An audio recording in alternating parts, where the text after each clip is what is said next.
مسلم league کے جو صدر ہیں وہ اگر جیل میں یہ اعلان کر دیں, پہلی زندہ یعنی بیوی, ان کی رپورٹ یہ ہے, اللہ کرے زندہ رہیں, وہ یہ اعلان کر دیں کہ میں جیل سے رہا ہوتے ہی 3 اور کروں گا, سینکڑوں لڑکیاں قطار میں لگ جائیں گی, حالانکہ کوئی پتہ نہیں ہے جیل سے نکلیں گے بھی کہ نہیں نکلیں گے.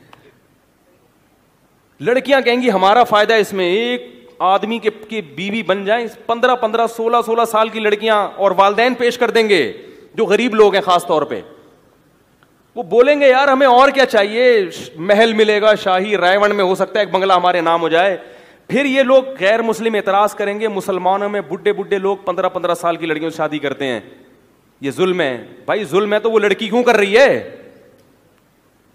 ایک عیسائی خاتون تھی, اسکائپ پہ مجھ سے بات کی اس نے, انگلش میں ٹرانسلیٹر بیٹھی ہوئی تھی کوئی خاتون, وہ کہنے لگی کہ نبی صلی اللہ علیہ وسلم نے 9 سال کی لڑکی سے نکاح کیا ہے, یہ تو لڑکی پہ ظلم ہے, یہ تو عیاشی. میں نے کہا آپ مجھے بتاؤ, اگر حضرت عیسیٰ علیہ السلام آج آ جائیں اور آپ کی کوئی بیٹی ہو 15 سال کی یا 9 سال کی, جو بالغ ہو چکی ہو 12 سال کی, اور عیسیٰ علیہ السلام جن کو آپ نبی مانتے ہو وہ واقعی مذہبی خاتون تھی, تو آپ اپنی بیٹی ان کو دے دو گی؟ اس نے کہا میں بھی 12 سال کی میں نکاح کر لوں گی, بیٹی تو بعد میں, اگر میں 15 سال کی ہوئی, چونکہ وہ اللہ کے کیا ہیں, عیسیٰ ہیں بھائی, اللہ کے پیغمبر ہیں, ان میں تھوڑی ایج دیکھی جائے گی کتنی عمر کے ہیں.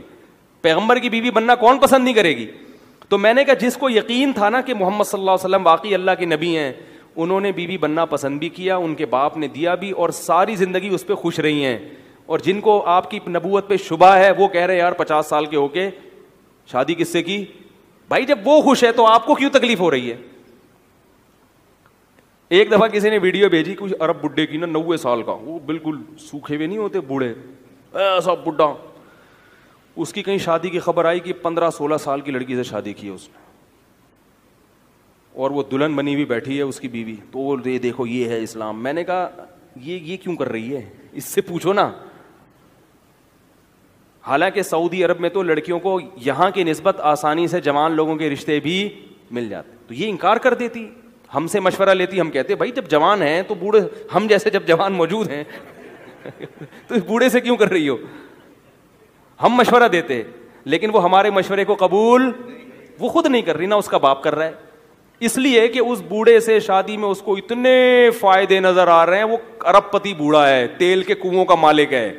لڑکی بیچاری کہیں اورنگی ٹاؤن کی غریب لڑکی ہوگی, وہ سعودیہ کا اورنگی ٹاؤن, وہ کہہ رہی چھوڑو یار اتنا پیسہ مل رہا ہے. ممکن ہے کوئی خاتون کہیں یہ کیسا پیسہ, بھائی ہمیں تو نہیں چاہیے, تو آپ کو نہیں چاہیے تو آپ نہ کریں. کسی کو اسلام نے مجبور تھوڑی کیا ہے.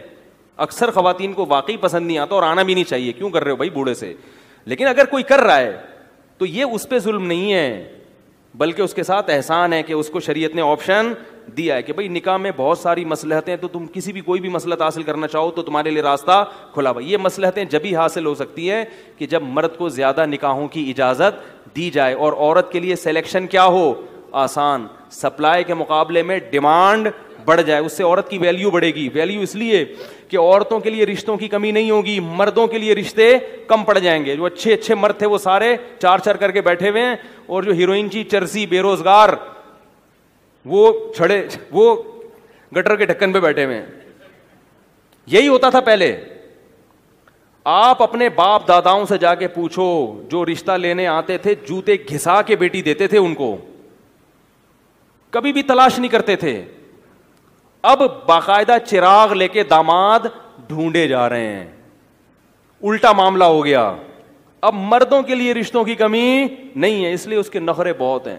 پہلے ایسا ہوتا تھا کہ یار کوئی بیوہ ہو تو میں نکاح کروں, صحابہ کے دور میں ایسا ہوتا تھا. قرآن سے پتہ چلتا ہے کہ صحابہ انتظار میں ہوتے تھے, کوئی بیوہ ہو تو عدت پوری ہونے سے پہلے پیغام بھیج دیا کرتے تھے. قرآن نے کہا عدت پوری ہونے تو پھر بھیجو پیغام. اور میں نے اپنی کتاب میں واقعات لکھے ہیں کہ ایک عورت کو طلاق ہوئی, بیوہ ہوئی, درجنوں رشتے آئے ہوئے اور بہترین سے بہترین.